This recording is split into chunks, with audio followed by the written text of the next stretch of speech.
Bonjour à vous.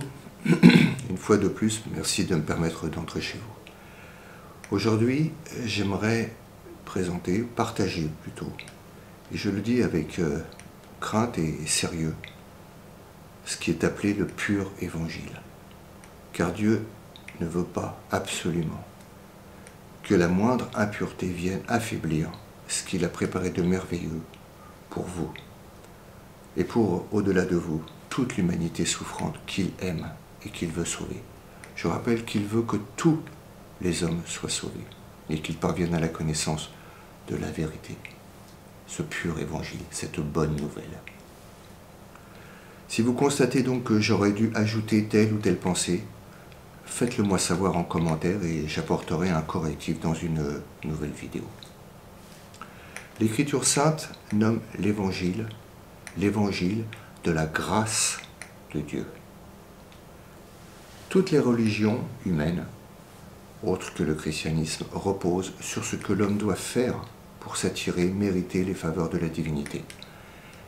Et la religion chrétienne est la seule qui repose sur le projet de Dieu le Père pour sauver les hommes, et ce que Christ, son Fils bien-aimé, son Fils unique, a accompli à la croix. Et la seule contribution de l'homme à cette œuvre divine, si l'on peut s'exprimer ainsi, ce sont ses péchés. Et pourtant, alors qu'il est question d'une bonne nouvelle, combien d'enfants de Dieu, parce qu'ils n'ont pas saisi tout ce que signifie leur salut, ces bien-aimés en sont réduits, comme dans les religions humaines, à faire tous leurs efforts pour être saints, et ainsi obtenir d'être en règle avec Dieu. Parce que c'est écrit, Dieu veut que nous soyons saints. Soyez saints comme votre Père est saint. Donc ils ne jouissent pas de cette paix. Et en voyant que la sainteté pratique, que pourtant donc Dieu demande à ses enfants, n'est pas à la portée de leurs efforts, comment peuvent-ils penser qu'ils plaisent à Dieu, qu'ils sont parfaitement acceptés par lui? Leurs pensées donc sont logiques et ils resteront dans leurs pensées, dans ces pensées, tant qu'ils n'auront pas saisi que leur salut va plus loin, bien plus loin que ce qu'ils ont reçu jusqu'à présent.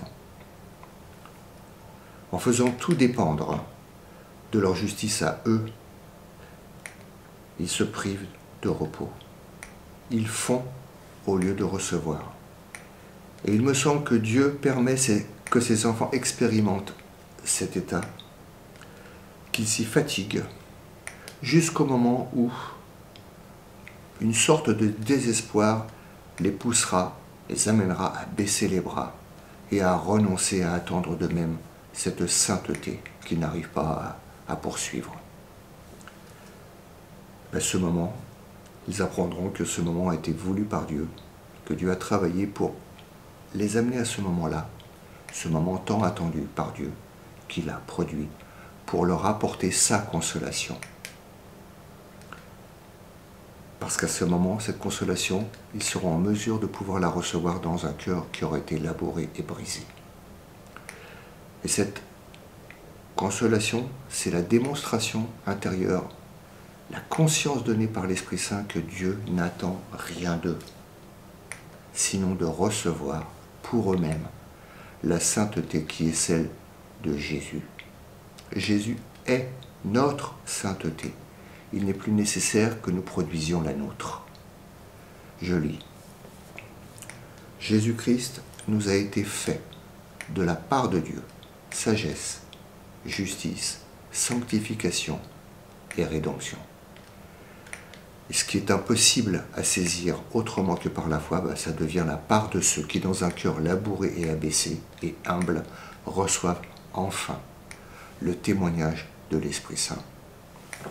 Je voudrais citer le témoignage d'un homme qui est passé par là. Voici ce qu'il a pu dire.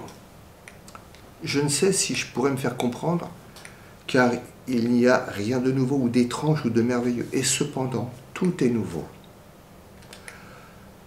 Tandis qu'autrefois j'étais aveugle, maintenant je vois. Donc, ce serviteur de Dieu était un missionnaire envoyé en Chine par Dieu au XIXe siècle. Et cette bénédiction, il l'a reçue après 17 ans de service en Chine. C'est-à-dire que pendant 17 ans, il a été privé de cette joie, de cette paix nouvelle. Il dit que pour lui, toutes choses ont été faites nouvelles. Mais pendant ces 17 ans, Dieu a travaillé d'une manière ou d'une autre. On voit donc que Dieu n'abandonne pas les siens et que dès leur conversion, il entreprend en eux un travail continuel pour les tirer des ténèbres épaisses dans lesquelles ils sont, dans lesquelles nous sommes. Et cela, ça demande du temps. Voilà, j'en ai fini avec cette introduction, un peu longue, je l'avoue. J'aimerais maintenant donc développer en 7 points ce que personnellement j'ai saisi du salut de Dieu, de cette vraie bonne nouvelle. Et s'il me manque de savoir quelque chose, faites-le moi savoir. Premier point, il est écrit, si tu confesses de ta bouche Jésus comme Seigneur et que tu crois dans ton cœur que Dieu l'a ressuscité d'entre les morts, tu seras sauvé. Tout commence par là.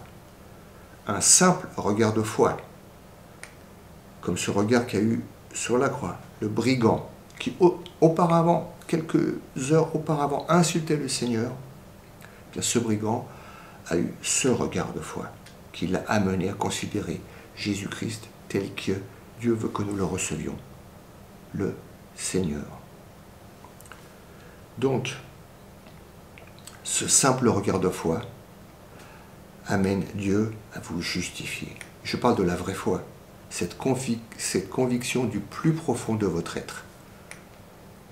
Il est écrit donc, dans ce petit passage, tu seras sauvé. C'est du futur, c'est certain, c'est une promesse.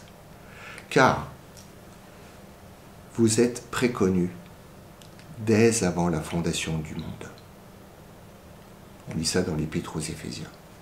Vous faites partie de ceux qu'il a prédestinés. Et ceux qu'il a prédestinés, il les a aussi appelés. Et ceux qu'il a appelés, il les a aussi justifiés, c'est-à-dire rendus justes. Et ceux qu'il a justifiés, il les a aussi glorifiés. Que dirons-nous donc de ces choses? Si Dieu est pour nous, qui sera contre nous? Je lis donc que Jésus doit être confessé comme Seigneur. Cela rejoint le témoignage de Pierre, qui déclare à Jésus qu'il voit en lui le Fils du Dieu vivant. Jésus n'est pas moins que Dieu manifesté en chair. Ça lui a été révélé. Et le Seigneur, Jésus, dit que sur ce roc, donc sur cette confession, il va bâtir son Église. C'est le point de départ. Deuxième point, vous êtes sauvés par l'œuvre de Jésus à la croix, l'œuvre qu'il a accomplie parfaitement, une fois pour toutes. Il n'est pas question de votre œuvre. Vous pouvez y renoncer et vous vous éviterez des angoisses, des doutes et de la fatigue. Vous étiez un pécheur.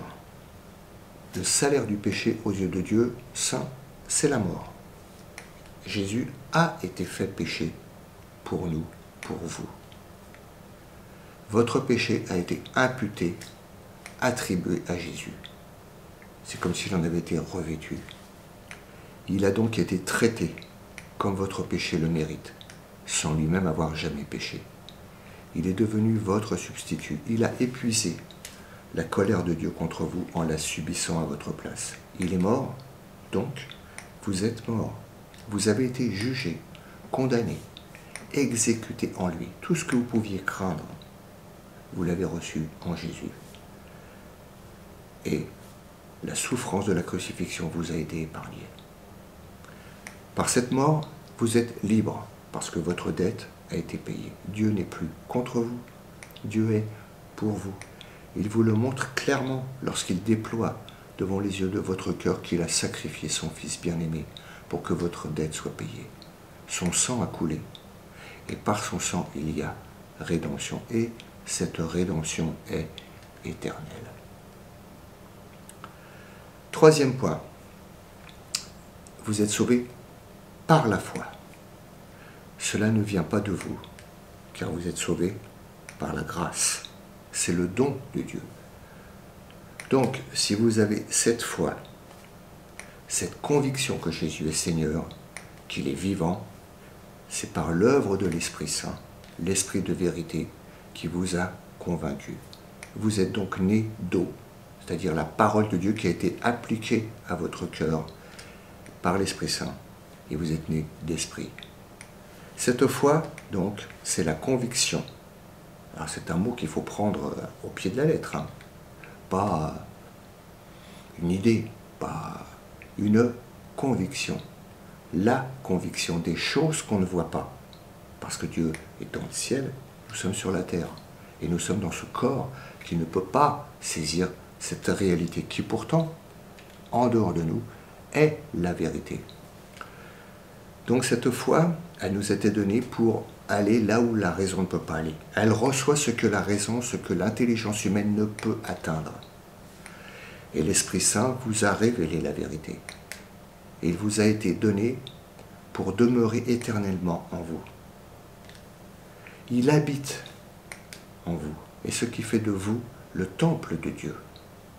Vous avez même été scellés du Saint-Esprit. Vous êtes la propriété de Dieu, et nul ne peut vous ravir de sa main. Cette révélation de la personne du Christ a été votre naissance à la vie éternelle, qui est de connaître Jésus, selon qui il est en vérité. Quatrième point. Maintenant, Dieu vous voit en Christ. Cette foi que vous avez reçue, c'est la même que celle de l'homme Christ Jésus, qui en était le chef, et celui qui l'a amené à la perfection. Dès l'instant où cette foi authentique est entrée en vous, vous êtes vu comme étant en Christ. Dieu vous a établi dans la dignité d'enfant de Dieu. Le Seigneur déclare en rapport avec la descente du Saint-Esprit après sa résurrection que en ce jour-là, donc le jour où l'Esprit Saint a été donné, envoyé sur terre, vous reconnaîtrez que c'est Jésus qui parle. Je suis en mon Père, et vous en moi, et moi en vous. Vous connaîtrez. Il n'y a donc maintenant aucune condamnation pour ceux qui sont dans le Christ Jésus. Il n'y a plus aucune raison de craindre, d'avoir peur de Dieu. Seul le vieil homme connaît cette peur, mais il est mort. Dieu l'a crucifié. C'est ça que nous devons saisir. À ses yeux, donc, nous ne sommes plus dans ce vieil homme. Cinquième point. Dieu considère que celui que vous étiez avant votre conversion et que l'on appelle le vieil homme, donc, est mort. Et vous êtes mort avec le Christ.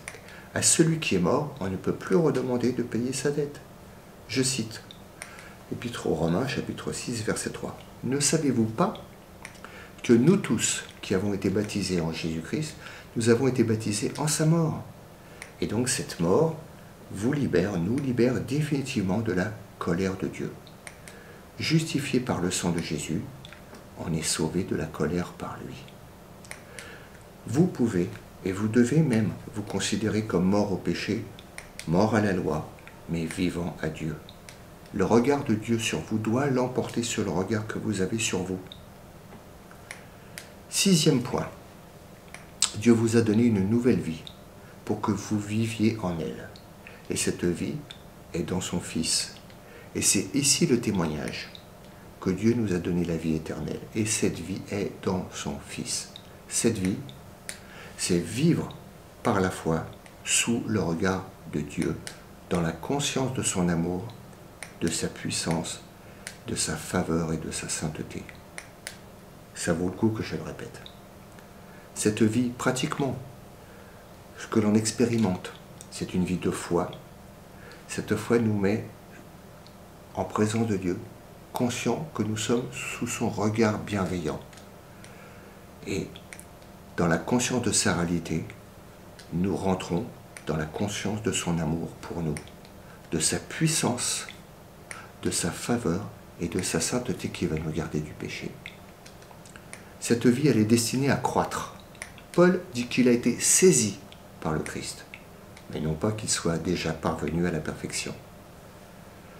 Cela consiste donc, cette vie, à demeurer en Christ, à fixer le regard sur lui, à apprendre de lui et à crucifier la chair avec ses convoitises. Et ce dernier point signifie de porter sur la chair, ce vieil homme, la même condamnation que Dieu et de lui refuser la direction de notre vie. Soumettez-vous à Dieu, résistez au diable et il s'enfuira de vous. Épître de Jacques, chapitre 4. Je développerai ces derniers aspects dans une prochaine vidéo qui s'intitulera « Le combat contre la chair ». Priez et attendez-vous à Dieu pour cette bénédiction, pour cette croissance. Est-ce que vous avez besoin d'apprendre? Ne soyez pas paresseux. Je cite la deuxième épître de Pierre. En y apportant tout empressement, donc pas pour les paresseux, joignez à votre foi la vertu qui est une énergie, et à la vertu la connaissance de l'Écriture, et à la connaissance la patience, et à la patience la piété, et à la piété l'affection fraternelle, et à l'affection fraternelle l'amour. Car si ces choses sont en vous, elles font, et qu'elles y abondent, elles font que vous ne serez pas oisifs ni stériles pour ce qui regarde la connaissance de notre Seigneur Jésus-Christ, cette relation, cette intimité. Cette succession donc de choses que l'on doit joindre, qui nous sont données, ressemble aux fruits de l'Esprit que le Seigneur nous fait porter dans sa présence. Je continue la lecture. Mais celui en qui ces choses ne se trouvent pas, il est aveugle et il ne voit pas loin, ayant oublié la purification de ses péchés d'autrefois. Cela montre donc notre responsabilité à nous placer devant Dieu pour recevoir de lui. Et cela nous dit aussi que l'on peut, en tant qu'enfant de Dieu, sauvé à jamais, oublier que l'on a été purifié de nos péchés d'autrefois. Vous imaginez le tourment. Septième et dernier point. Dieu vous donnera un corps glorieux pour être dans l'éternité au ciel. C'est la rédemption que vous attendez encore. Vous serez alors pour toujours avec le Seigneur Jésus. Aujourd'hui, encore sur cette terre, c'est en espérance que nous sommes sauvés. Mais cette espérance est sûre, car elle repose sur le témoignage de l'Esprit Saint qui est en nous. Et l'Esprit Saint est Dieu. S'il y a une part de subjectivité dans notre foi, donc notre espérance repose sur le témoignage de Dieu. Voilà, ce salut est complet. Que pourrait-on rajouter? S'il y a quelque chose à rajouter, dites-le moi. Nous avons maintenant, lorsque nous avons reçu toute cette bénédiction, je rappelle que Dieu nous a bénis de toutes bénédictions spirituelles qui sont dans les lieux célestes. Il nous en a bénis pour que notre foi les saisisse. Donc, nous avons de quoi aimer Dieu d'un cœur sincère en retour. Et de vouloir donc, dans cet amour, comme preuve de cet amour, nous avons le désir de lui obéir et de lui faire confiance. Il nous a pris complètement à sa charge et il ne nous abandonnera jamais. Si nous jugeons notre ancienne vie comme elle le mérite, nous resterons dans cette vie nouvelle qu'il nous a donnée. Et en elle, nous pourrons pleinement exprimer la louange de la gloire, de la grâce de Dieu. Voilà. N'oubliez pas par vos commentaires de compléter ce que j'aurais oublié de dire et qui vous semble important de communiquer et de partager. Je vous dis à bientôt et que la paix de Dieu préside dans vos cœurs. Au revoir.